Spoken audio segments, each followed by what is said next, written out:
Okay, I am thrilled to really bring everybody together for our third uh, subject matter expert guest for this term, for the October term here at Embry-Riddle Worldwide. Today, we are joined by Mr. ESchwartz, who is the manager of FPLAir, a Florida power and light company, and NextEra Energy's aerial intelligence response group. Eric has worked for the company for 10 years, and he's also responsible for forecasting, piloting, and implementing cutting-edge technology in the unmanned space to be used by the company.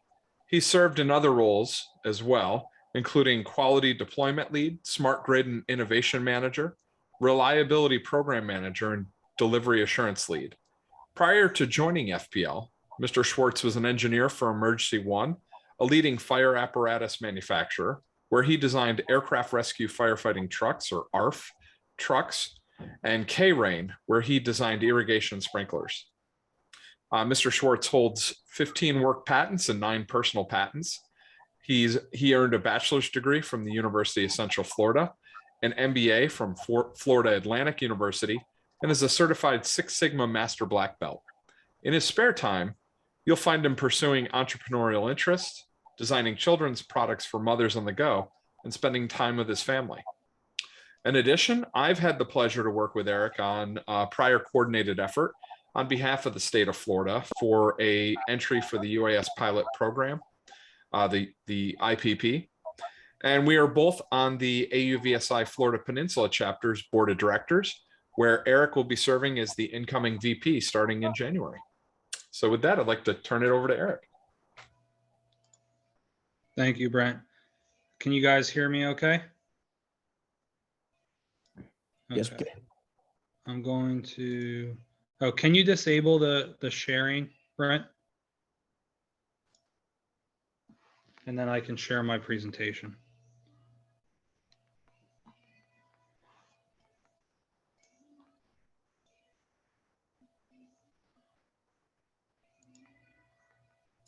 Sorry, or can you enable it? Yeah, it says that's it's disabled. Okay, I'm making you a co-host, so that should give you ability to share. Perfect.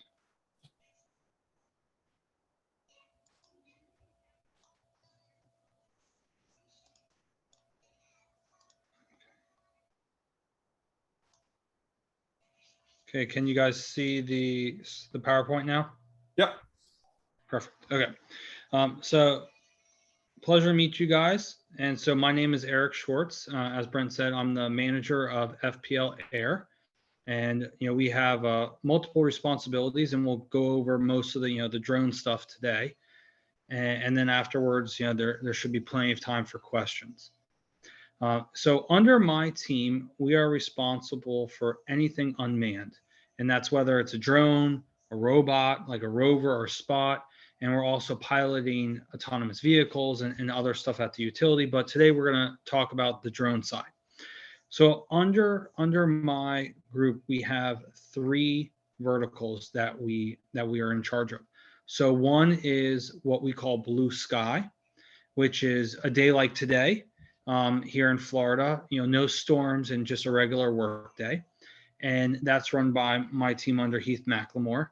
And we are in charge of and responsible for any drone that is taken off from FPL NextEra, which is our parent company outside of Florida, their property, whether it's a vendor, a supplier, or an internal employee.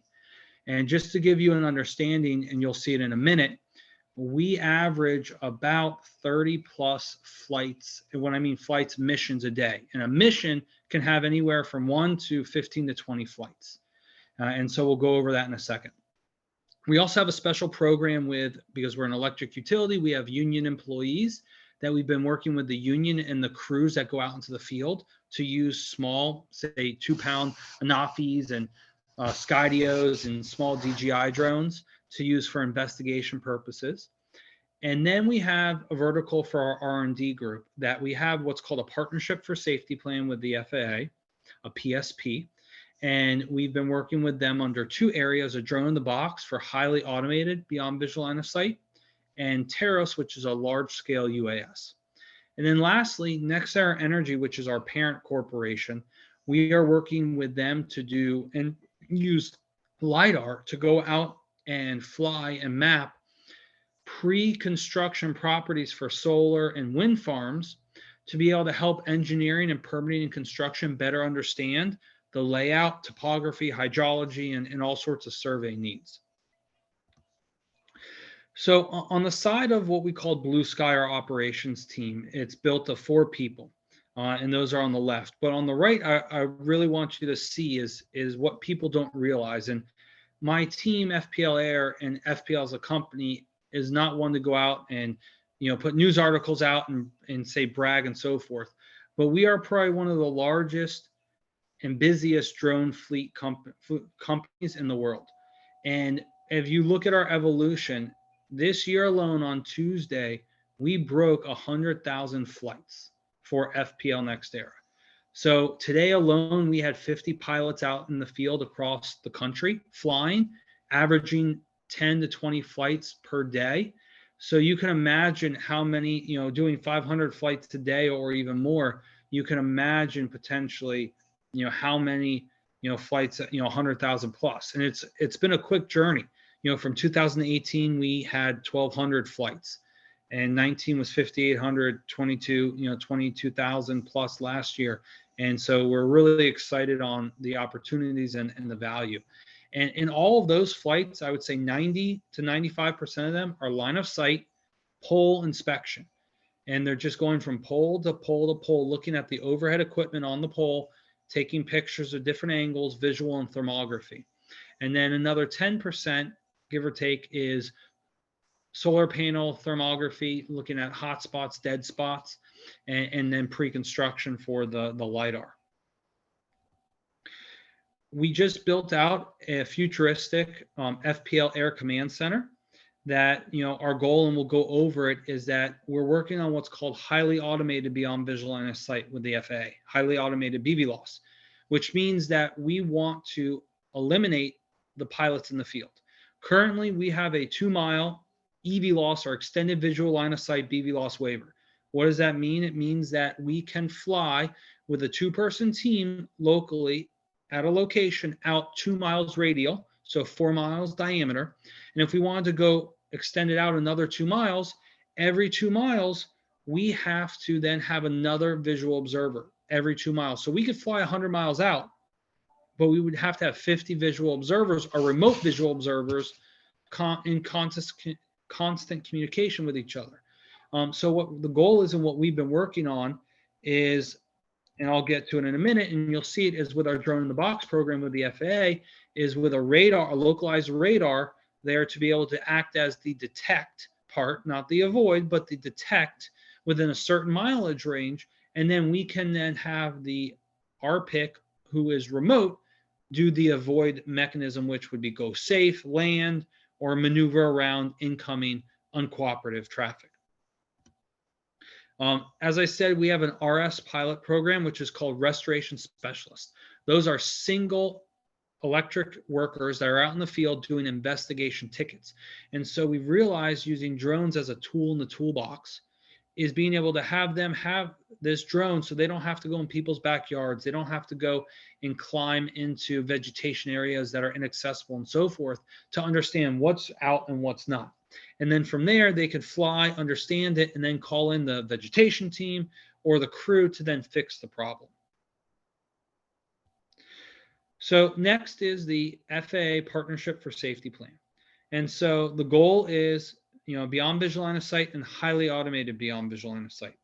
We are in the process of re-signing our PSP for another 3 years, which is really exciting, and to continue to build that relationship. So on the right-hand side is a Percepto drone in the box. It's an Israeli company that has built a very advanced and well-built, managed, and reliable UA, which we are working with them to go through the type certificate process with the FAA right now. And what this map is talking about, the roadmap. For those of you, if any of you minus Brent that are in Florida, most likely if you're in, the Daytona area, you are a FPL customer. And so we have over 650 substations that feed and transmit power and reduce it around the state of Florida. And so our goal over the next 7+ years is to put one of these drone in the boxes in every substation for us to be able to do daily flights and assessments, being able to capture video imagery, and then use image recognition, change detection to be able to monitor our grid and be able to predict when equipment is going to fail, or potentially if it has already failed, to help reduce the time that the customer is out of power. So our next step with this is a map of West Palm Beach. And this is a map of where we're going next for our pilot, is we're going to be installing 13 drone in the boxes, and the circles are radars. And the circles are the reach of the radar. And we're going to be building out our own, with 8 radars or 9 radars, our own radar system for the north part of Palm Beach County. This area just feeds over 1 million customers. And we've got a decent amount. And the red lines are the actual lines that will be flying and monitoring. And then this brings us to the second half of the second part of the Partnership for Safety Plan, the PSP. This is a Teros drone, which is manufactured by a company called Navmar Applied Sciences, NASIC. And it is a kit plane from a company, Sonex, which built it. And it's a 2-person kit plane that has been completely redesigned and remodeled and rewired for a UA. And it is, as you can see here, a 39-foot wingspan, 50-gallon tank. We're looking at about 20-hour flight time. Range is about 1,400 miles.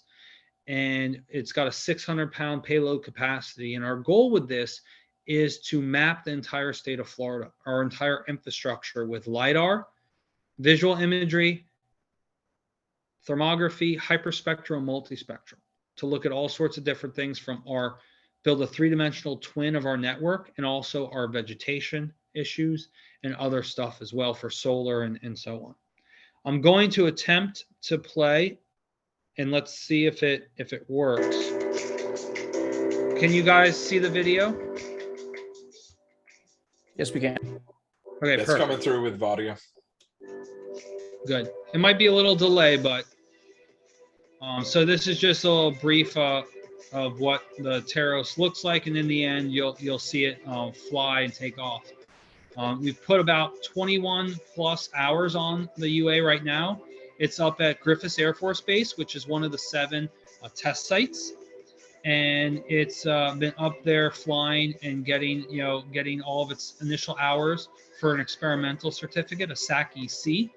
And then we will be bringing it down to Florida to fly, here and build out the hours under the SAC-EC in Florida to build out the type certificate over the next few years.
And so another part of our program is storm response. And for those of you that live in Florida, know, hurricane season can be, scary sometimes, and a busy one, like 2019, or, this year we got very lucky with potentially, one skirting us from a tropical storm. But, our team is the first in and the first out. And what I mean by that is we've built out over the years since 2016 and 17 with Michael and Irma, the lessons learned of how can we use a drone as a tool to understand potential issues before a storm comes in, 72 hours ahead of time. And then once the storm passes, how can we use it to get into inaccessible areas like flooded areas or areas that are blocked by vegetation or debris that you can't get through? We can then fly a drone over that or beyond visual line of sight and be able to then identify and let the local operations team know how bad it is on the other side. What equipment do you need? That way, once the debris or the flooding is subsided or removed, we can get in there and fix things and get power back on much faster and safer for our customers. So over the years, we have a network of 20 plus member team, pilot team locally within the company, but through contracts and vendors, we have the availability to pull in over 300 pilots if needed around the state of Florida and on the outskirts like Georgia and Alabama and Louisiana and so forth. And that is the end of my presentation. So I will go out and stop sharing the screen and any questions. Excellent. Well, I'll get us kick-started on questions, walk us through a few things, and then I'll turn it over to the class. So in regards to unmanned system technologies, what are some of the most recent advances or breakthroughs that you personally find exciting related to what you do at FPL? On our side, I think there's two areas. One has just happened and one we're still lacking. And I think that will be a game changer for what we see as the future. So the first one is, the improvement and the continuation improvement of localized sensors on the drone, like DJI has the RF sensors for collision avoidance. And, Skydio has done it with visual cameras. So you can't fly at night with the Skydio for visual avoidance, but you can at least with a DJI. We've tested trying to fly that into our lines, into fences, into walls, into vegetation, into trees, and, it truly works. And with that, that really helps take out guesswork, right? You're trying to get as close as possible to a spot and be able to really understand, is this bolt rusted out or is this, and so forth. And so I think as drones get more advanced, the simplest thing of just collision avoidance and helping the drone get close enough but not collide into a obstacle and then crash has been a huge and exciting advancement over the past, say, 2-3 years, with DJI kicking it off and so forth. Skydio now can do bridges and, other stuff, but they're still missing that kind of nighttime, with say infrared or some type of RF technology versus, the camera. But I'll tell you the one game changer, which no one's been able to solve yet on a under 55-pound UAS, is true radar detect and avoid. Iris has, their camera system, their infrared camera system, but it's still not 100% validated by the FAA. We have it as well on the Terrace as an option for mitigation, but it's still not there. Someone really needs to make a Echodyne, a Fordham, but compact enough that can go out 2 miles, scan 360 degrees on the UA itself. And with that is going to be, I think, the number one game changer for, say, beyond visual line of sight and being able to really expand and blow up the industry. Excellent. You mentioned how DJI tools really excel in areas when it comes to remote detect, or rather sensing at night, and really keeping you from inadvertently causing issues with pilotage. We've seen here in the state of Florida and across other states some recent developments in the legislation relating to public agency use of those products, as well as any that aren't on a approved list. Like at the federal level, it would be the SUAS blue list. Yep. Have you been affected by any national, state, or local regulations like that, or any others adversely affected or created challenges that you have to now deal with? And And have you also seen any issues, maybe state to state, as you guys have a broad coverage area?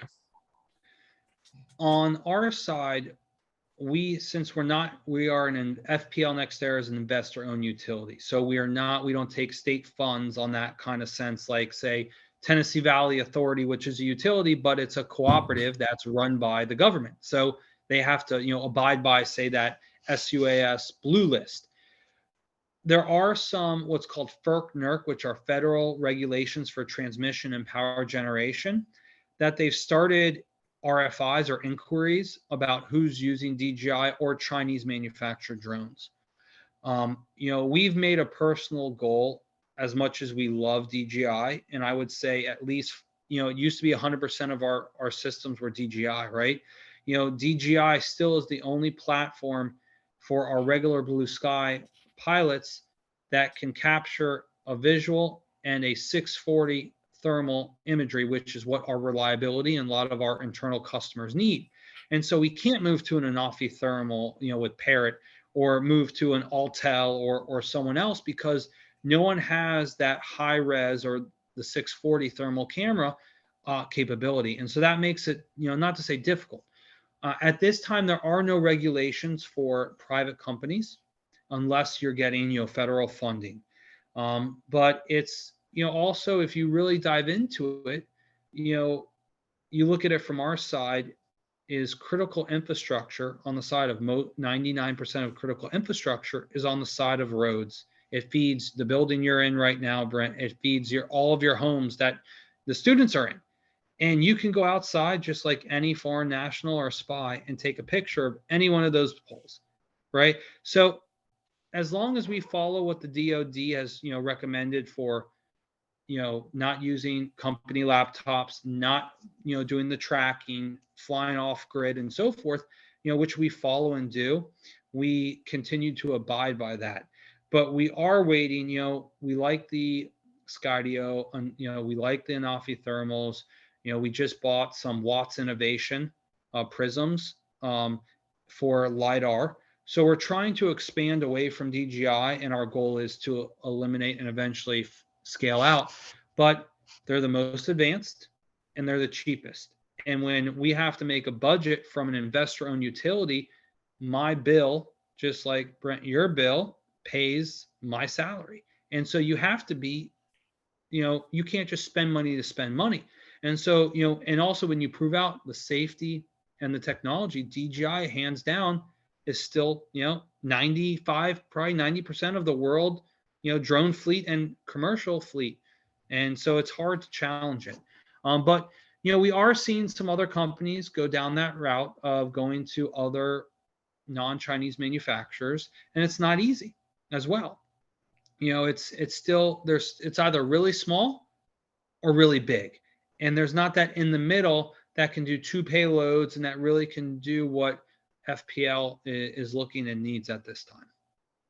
I can understand that. I mean, DJI they've had a number of different positive impacts. I mean, the price point has made this highly accessible and usable within field.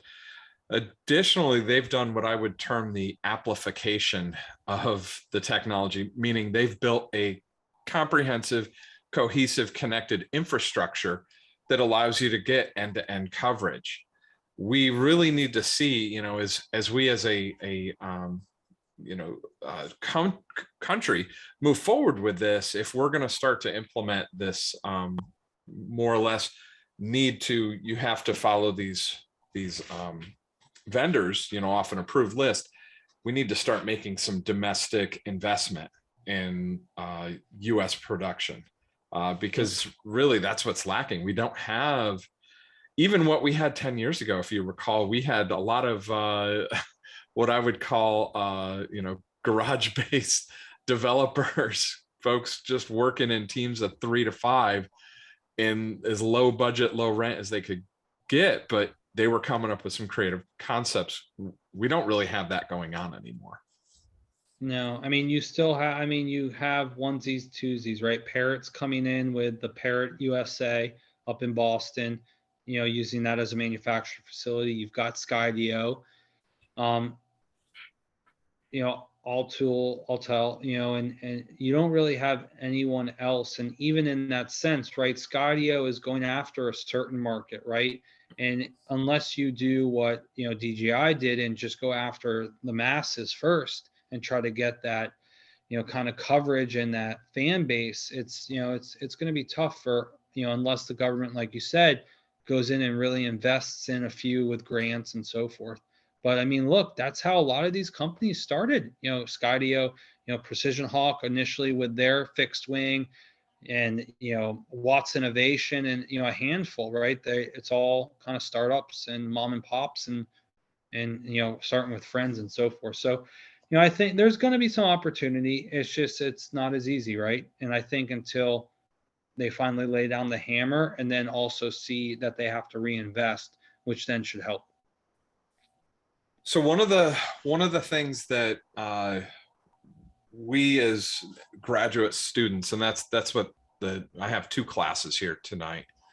One of the challenges they have is staying current in field and understanding, what's the value of the material that's in, say, peer-reviewed published journal articles versus trade, magazines, versus some of the stuff that might be in just really rapid out the door stuff like SUS News. What tools or resources do you use to stay informed? And what are some of the challenges of just sifting through the massive volume of material that's out there? Yeah, now that's a great question. And I mean, I guess you have to take it all with a grain of salt, right? I mean, you have articles, when people like, back in January of 2021, when the article was written by Sarah and American Robotics for the first highly automated drone in the box, and how they did it. 90% of it was false. It was a fluff piece, right? It was a marketing thing. Same with BNSF, and their highly automated BVLOS, and that's why you kind of never see like Excel Energy and FPL and some of the ones that are really, say, pushing the limits. We don't like to, number one, not to say it's competition, but we share information, but we share it privately with the people that need to know versus, going out and trying to just get business and news.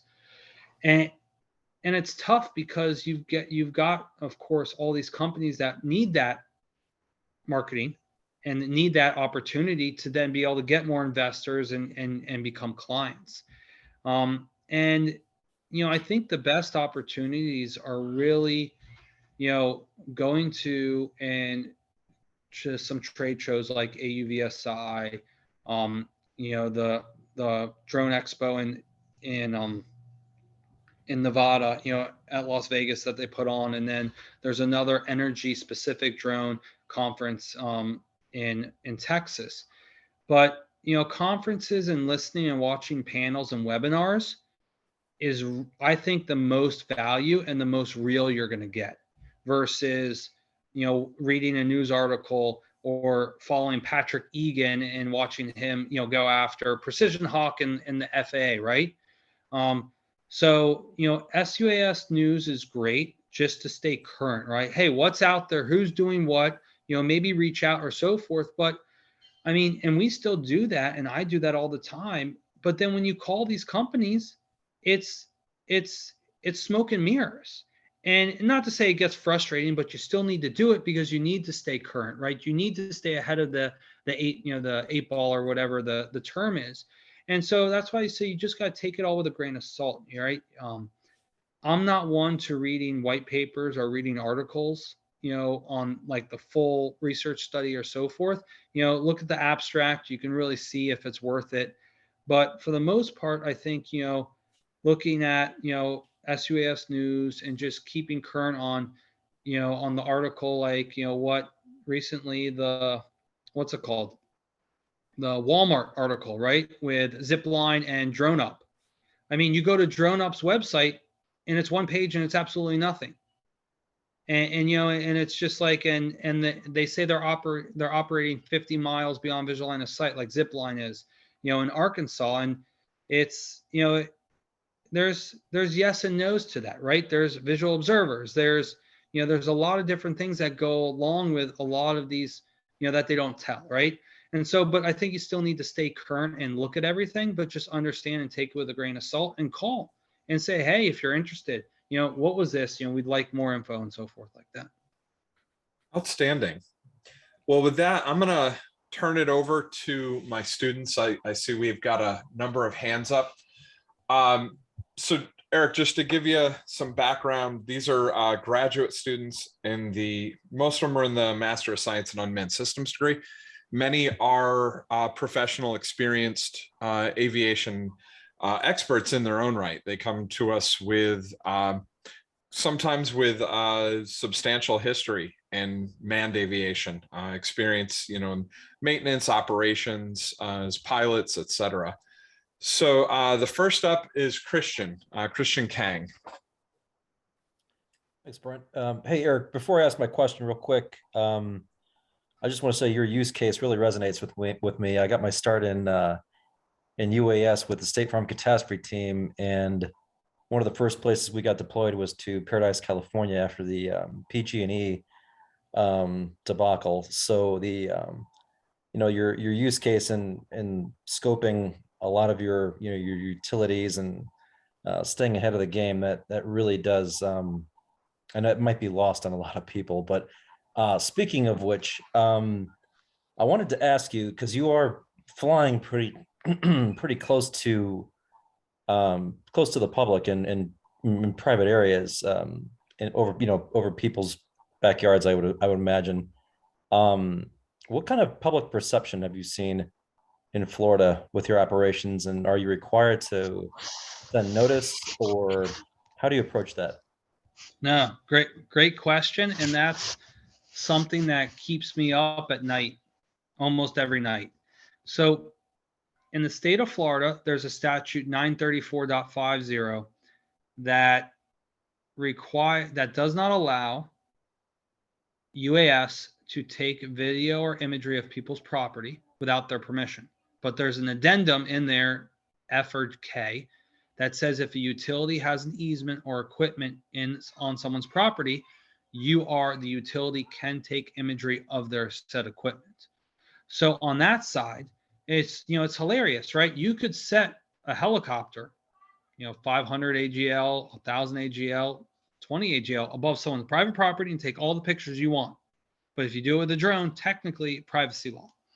Now, it was built around the idea of, warrants and all that kind of fun stuff as well. But on the side of notifications, there is no statute at the state level or local level. But what Florida Power and Light has done, because we serve over 10.5 million customers in the state of Florida, we're the largest utility in the state, and we serve at least over half of the community on the volume side. And so with that, what we do is 10 days prior to any feed or overhead line inspection, we will call with an automated call, email, or text message, whichever way the customer has predetermined through our company because of privacy laws of communication. We send them a note, call them or an email, and say within 10 to 5 days, we will be in your area doing drone assessments. And we tell them how we're doing it, what we're doing it. We send them to our website, fpl.com/drones with an S. And on there, it has all sorts of questions, pictures of what we're doing and so forth. And then we also provide a callback number. They can call back customer service if they're concerned or want to complain about, this is my property, I own the airspace above my house and you can't fly there, everything. And with that, if the customer service rep can't answer or solve the problem, it gets routed to my team. And then we will call the customer back and talk with them. On average, we call 20 to 60,000 customers a week. On average, we get one call back a week that we need to go call and talk to the customer directly.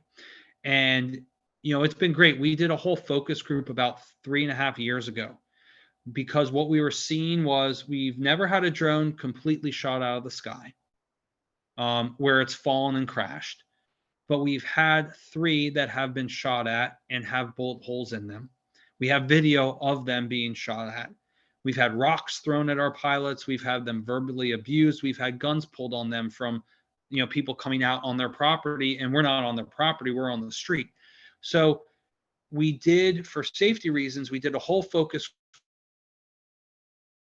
group in areas in both, Florida is a very Hispanic area. So we did English, Spanish, technology, and not technology people.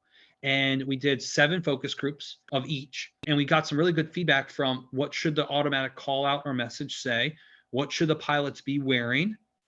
And what should they put, signs and so forth. And since then, we've seen a dramatic drop in callbacks and also in what we call customer or members of the public situations. So it's definitely something that's, you never know what type of day someone's had. But as you can imagine, we get some pretty fun in out there in left field calls. Sounds like you guys really put a lot of stock into that. Yeah, I appreciate it. Yeah, it's something that's paid dividends well, over and over again. Outstanding. Next up is Charles Stiles. Hello, everyone. Hello, Eric. Can everyone hear me? Yep. Hey, Charles. Okay, great. Hello. Thank you very much for taking the time to talk to us, first of all. And my question kind of dovetails on Christian's question. So a little bit about myself. I'm an instructor pilot at Whiting Field. I'm not sure if you know where that's at. It's up in the vicinity of Milton. It's like northern Pensacola. Yep. So we fly everything up there from T6 turboprops to helicopters. So I guess it was about a month ago. Oh, I'm sorry. And additionally, I'm also with the wing. I'm one of the wing safety officers. So about a month ago, I get a text message saying, "Hey, by the way, we're flying drones along the power lines in your area." So I was like, "Oh, that's nice to know." Specifically because our helicopters utilize the power lines as, I don't know if you're familiar with what force rules are, but it's basically rules of the road and how we get in and out of our airfield. And so they're normally flying 700 feet AGL above the power line. So I was like, well, drones have to be above 400 feet. We're flying at 700 feet. Somebody makes a mistake. So my safety spidey sense started going off. So I did. I reached out. I went to the website. I contacted FPL. I tried to talk to some people to figure out, what is a good way as another pilot to track where these drones are actually flying. Like, we don't necessarily need to know they're at this location, but hey, we're going to be doing surveillance along this section of the power line, and I think that would have definitely been helpful to mitigate some of the risk and anxiety that people are having getting this mass text message. So I just didn't know if you could talk to. Are there any plans on how people outside FPL can track where these drones are flying, other pilots? Is there anything in AirNav or ForeFlight or some other kind of app that we can utilize? Yeah. I have a second question, but I'll let you. Yeah, on that one, no, it's a great question. And, and listen, I'm actually going right now. I've got 30 plus hours. I'm getting my, 61 certificate. So I know and have the same feeling, and I did it through, and talk to work about it, because until you sit in that cockpit, whether it's a helicopter, helo, or, a propped fixed wing, you don't really understand how much of a risk that is, right? Until you really get in it and feel for yourself. So, it's a tough one, because, the FAA does not allow ADS-B out. Right. For under 55 or any UAS, even the Terros. We have to get the FAA administrator to sign off on an addendum waiver just to get ADS-B out on a 39-foot winged drone, which is kind of hilarious that the FAA doesn't allow that. We're trying to think about how can we give a better understanding to our customers about where the drone would potentially be. But the problem with that, and what we've done in the past, and we learned our lesson with trucks and the crews going around, is we did a setup to where, hey, there's a crew in your area. And what we found is then people would go onto the app, they would track down the crew and go bother them. And not to say we don't think that would happen or people would then try to go after the drone.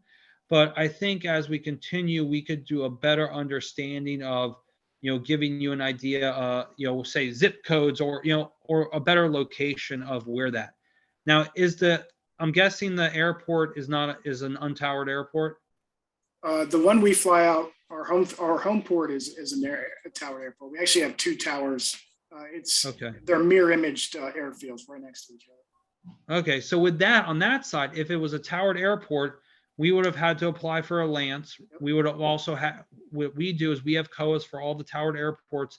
So 15 minutes ahead of time, we contact, the tower manager and we get permission to fly and so forth. But on that side as well, for our circumstance, when we're doing line inspection, which is what you got the text message for, we're also shadow flying the line. We're not even going 400 feet. We might not even be above 75. So we stay very close because we're really looking at the equipment at the top of the pole, so forth. But no, I like the feedback and I appreciate that. And then what's your second question? Yeah, so along those lines, we could probably talk offline if I can get your contact information, but I would love to see if we could, if one of your representatives wouldn't mind coming out to the base and discussing. I think this is an opportunity, like a PR opportunity for your company and our base to try to increase people's essay, because there's a lot of pilots that have been flying for a really long time that I work with, and their experience with drones and the same situation we just talked about is just very limited. And I think it'd be a great opportunity to discuss some of the things that we can educate the other pilots, but also build some relationships in the community. Yeah, no, absolutely. Brent can give out my email to everyone in the class, and you guys, everyone can contact me with questions as well, and I'll get with Brent afterwards on that. But yeah, that's something doable. We have a really good relationship with Homestead Air Force Base. We fly in their class 0 grid almost daily because we have a nuclear plant down there in the flight path or in the pattern. And so, so we definitely like to be a good neighbor and especially on the educational side. So yeah, so we'll touch base afterwards. Absolutely. Thank you, sir. Yep. Excellent. And next up is Stephen Snyder. Hey, Eric, thanks for being with us tonight. I very much appreciate this. Just to tag on to what Charles said, North Whiting Field and South Whiting Field, just north of Pensacola, they're, I think, a mile between the two towers. They're mirror, like you said, they're mirror image. One is a fixed wing field, one is helicopters. Several 100,000 flight operations from those two airfields each year. I mean, it's just an immense amount of military training traffic, one of the busiest in the country. So the helicopters, actually, if weather gets bad, you're not flying because of the cloud separations and visibilities. But when they come in special VFR, the helicopters are incredibly low. When they're training out there on the training environment, they have to do engine loss training, auto rotations. So they might just come out of the sky from 1,800 feet down to Charles can tell me what the minimum recovery altitude is now, but it used to be 200 to 300 feet, I think. 300 feet. 300 feet. Thanks. Yeah, it's a former life for me, so I'm gone from there, but it was a great time. I know you guys will do great if you do some peer-to-peer communications afterwards.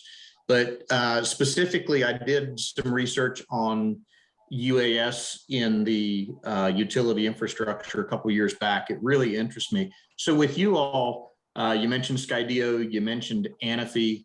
I have one of each of those here on the shelf, and I like both of them. My relationship with Anafi is not great due to disconnects and some other problems with the aircraft. Not coming home? I'll send you my crash report. I'll send you my latest fell out of the sky like it got hit by a hawk crash report. But that goes to customer service, and I didn't receive any, almost to the point where I was ready to call the FAA safety team and file a report. But that's another thing altogether. There's not much service here in the U.S. yet like there is with DJI, and that's one of the reasons you all, probably use the product, because the customer support line is fantastic. But for you all, do you see in the future, the way I look at this, everybody was looking at a Matrice 200 now, 310s or whatever, much larger platforms, big zoom cameras, heavy aircraft, you get them in a 3-phase power line. If for some reason you get tied up, now you've really got a big aircraft in the line. But I see the benefit of smaller, more technologically advanced aircraft that now have the ability to zoom, like a Skydio X2E can, do the 100 times zoom and plus thermal zoom. Do you really see us miniaturizing it from a risk perspective and from a just a portability perspective? We're I don't know how familiar you guys are with the drone in the box kind of side of things from anyone who's researched, but that's where you're at a tipping point for large corporations or programs like FPL to where you are doing so many miles a day and you're paying by the mile, and you get to that point to where you now need to continue to hit that volume and do more, but you're so spread out, across a state like Florida, you have to get to that highly automated beyond visual line of sight. And so what we envision, and you're absolutely correct, right? If you have, say, a triangle framing, so where all 3 phases on distribution are nice and tight, honestly, even a small Anafi or a Skydio could potentially cross phase and cause an outage. Percepto's just announced a smaller drone. Their current drone that we have is 22 pounds. Their smaller one's going to be 9 pounds. But we've started and we've demoed Skydio's drone in the box, and with their X2 and the commercial version. And it's tough because there's still, not to say bigger is always better, but the Skydio can't have a 640 thermal camera. It's just too big and heavy for them. But that's a standard requirement for thermography that our engineers need. And they know that, and we've talked to them and we explain it, and there's no getting around like thermography, just in certain use cases. And so it's a toss up, right? We really like where Skydio is going with their drone in the box and their professional or their commercial grade. And we continue to push them. But I think you'll start to see kind of like a mid-sized, somewhere between 8 to 15 pounds, kind of like the 200s, the 300s and so forth, but a little smaller, easier and more compact. But it's tough. It's, also, with a smaller drone, the wind kills it. And, you try to come in and land autonomously with, just with a QR code. It's not as easy as people think by having some weight behind you, even if it's 5 pounds or so forth, trying to come in on a 22 mile per hour crosswind and, land vertically. So it's, it's something that the industry is going to have to look at.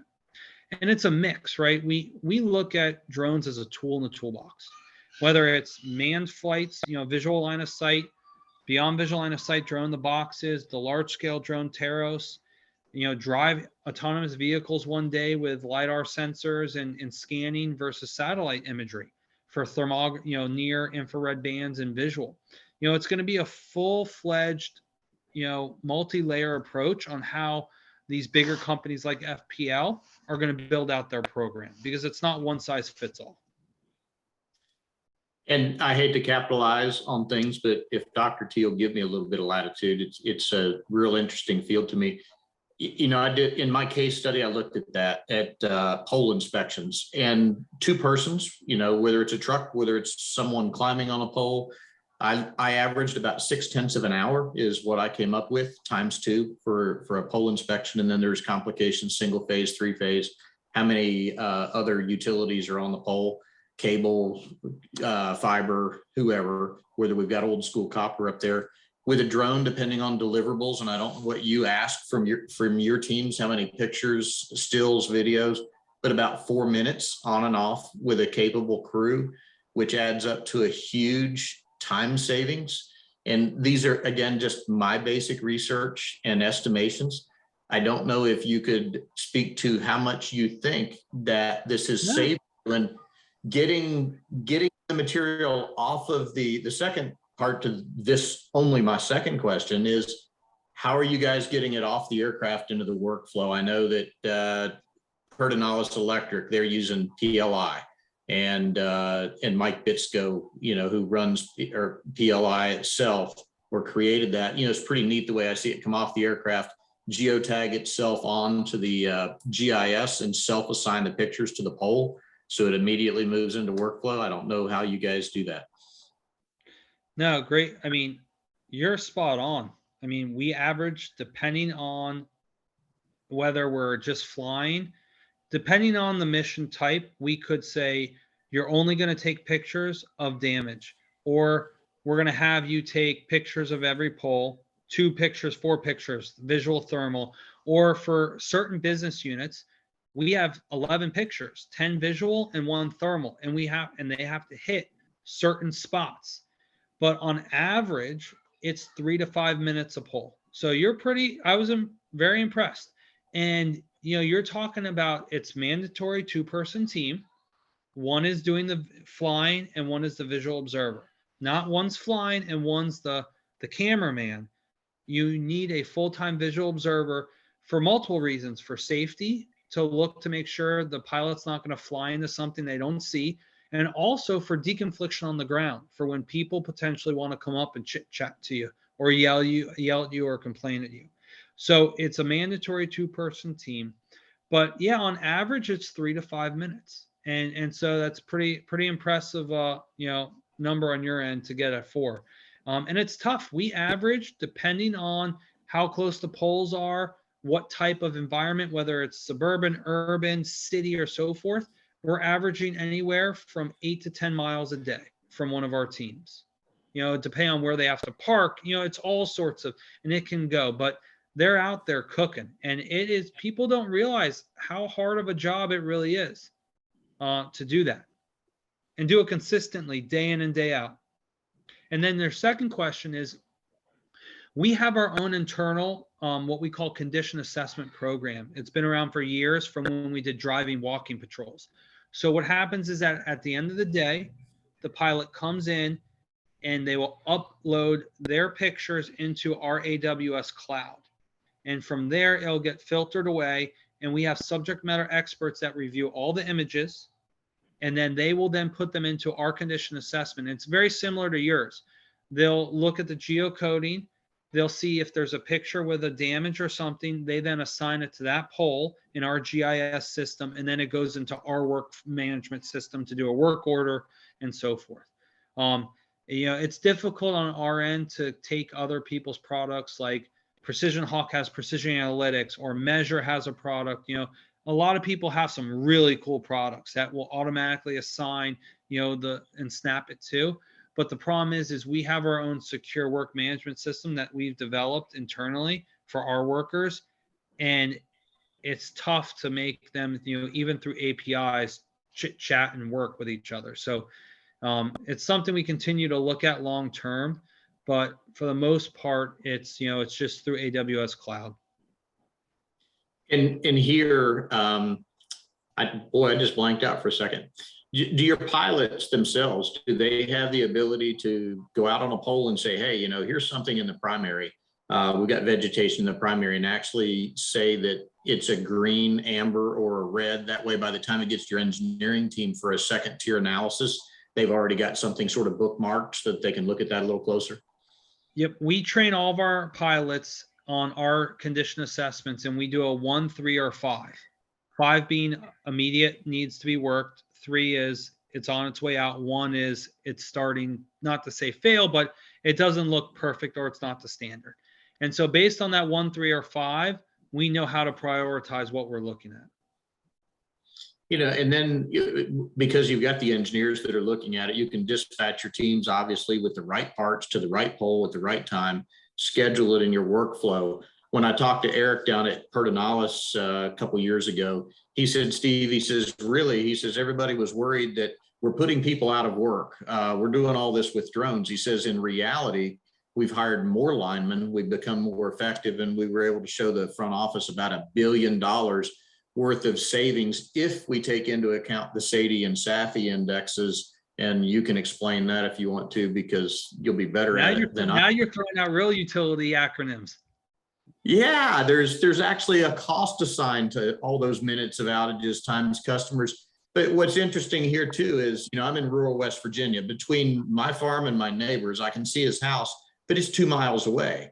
Well, the line that feeds my house feeds his. Well, you have to go through 8 gates and through a bunch of really muddy pastures. A UAS is really the only way to effectively do that. And, our average age of poles in this small sector is about 1952. It's kind of become an on-condition sort of replacement, which is the kind of things that set the world on fire. I think somebody mentioned Paradise earlier. Bad things do happen if you don't keep up with the infrastructure, which is a whole paper in itself. I don't know what the average age of your equipment is out there on the transmission and distribution. Yeah, no. So high level, you're absolutely correct. Our problem is, you look at O&M versus capital expenditures, right? You try to eliminate as much O&M as possible, or tie the O&M cost of replacing a piece of equipment to a capital job so you can capitalize as much as possible. With that, you're absolutely correct. What we're seeing with drones is more opportunity to fix stuff, but also on that side, if you know about it from a legal standpoint and you don't fix it, it's even worse, right? So it's a double-edged sword, to where you are creating much more work, but also the type of work that you're creating, and how can you, accounting purpose side, tie it to capital jobs, to make more capital percentage versus O&M.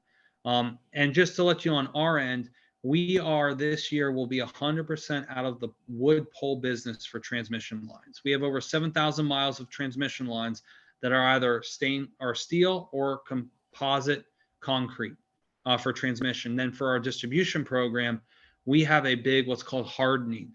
By 2024, we will have hardened and changed out and made our main lines, say the main roads off of 95 and the turnpike, those main lines, we will have made them all be able to meet 150 plus mile per hour winds. So FPL, since the 04-05, debacle of, all those hurricanes, we've really reimagined the way we do business for what's called storm secure.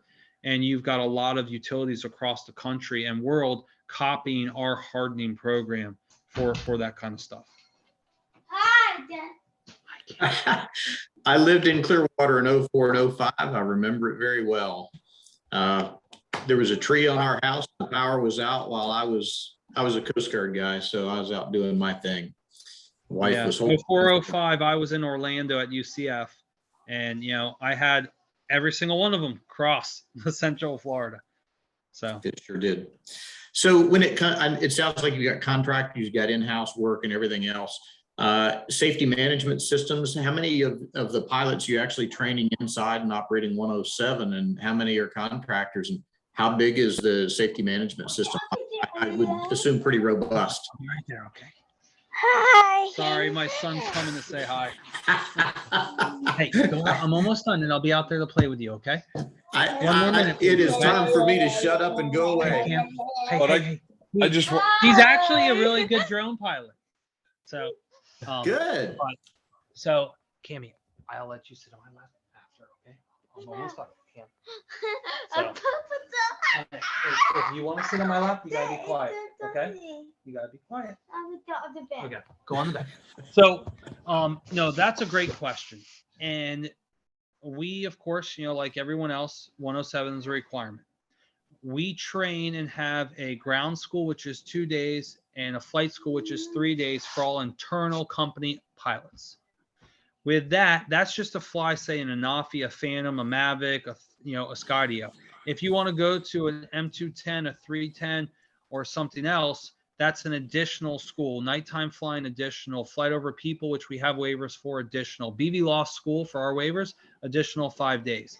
Now, for our vendors, we require and we do a half-day safety course with them, a risk assessment management course. So just like the SORA, for manned aircraft for risk mitigation and the checklist, we have a automatic checklist in Excel that you cannot click. It's not allowing, it takes the human out of it. And it says, based upon what you're flying, where you're flying, how you're flying, what's in your area, location, weather, so forth. You're going to pick yellow, red, or green, and each one has a score. And if you get above a certain score at the end, it then, hold on one second. Sorry, guys.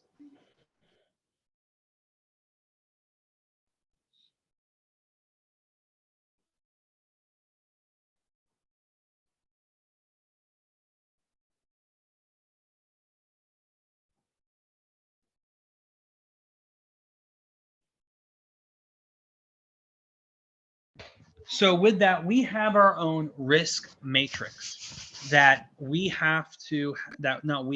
require every pilot before every mission fills out this risk matrix. It's going to say, how many landing zones are you going to do? You are required to send in a KML with your entire flight GPS area. So we're deconflicting from one drone flight or mission to another as well.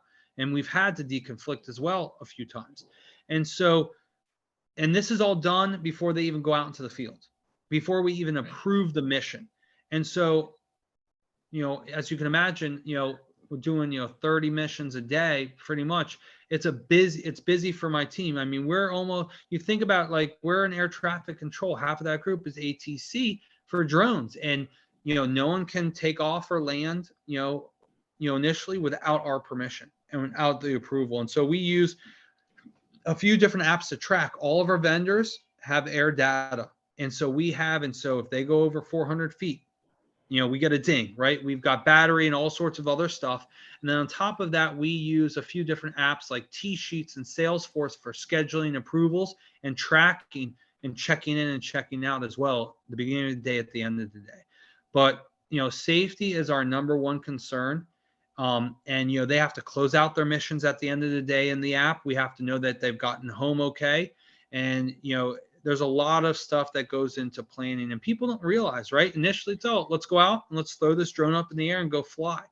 But, when you get into detailed and these export, of course, like very expensive UAs, but on top of that, it's a safety aspect too, and understanding and having the pilot do that pre-flight assessment the day before or 2 days before to really know, hey, I'm going to be flying next to a prison.